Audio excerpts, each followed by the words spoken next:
విజయవాడ ఝాన్సీ లక్ష్మీబాయి జయంతి వేడుకలు బీజేపీ రాష్ట్ర కార్యాలయంలో ఘనంగా నిర్వహించారు. ఈ సందర్భంగా బీజేపీ మహిళా మోర్చా రాష్ట్ర అధ్యక్షురాలు నిర్మలా కిషోర్ మాట్లాడుతూ ఝాన్సీ లక్ష్మీబాయి అసలు పేరు మణికర్ణిక. ఆమె 1828వ సంవత్సరం నవంబర్ నెల 19న మహారాష్ట్రకు చెందిన సతారాలో ఒక కరహాడి బ్రాహ్మణుల వంశంలో వారణాసిలో విక్రమ నామ సంవత్సర బహుళ పంచమి నాడు జన్మించారు. ఆమె జీవిత విశేషాలు ప్రతి ఒక్కరూ తెలుసుకోవాల్సిన అవసరం ఉంది. నేటి యువతకు ఆమె పోరాటం ఒక స్ఫూర్తిదాయకం.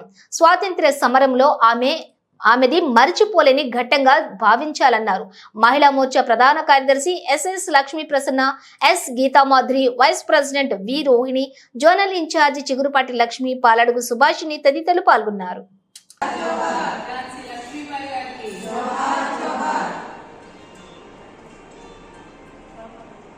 यार फोन कर सकते हैं।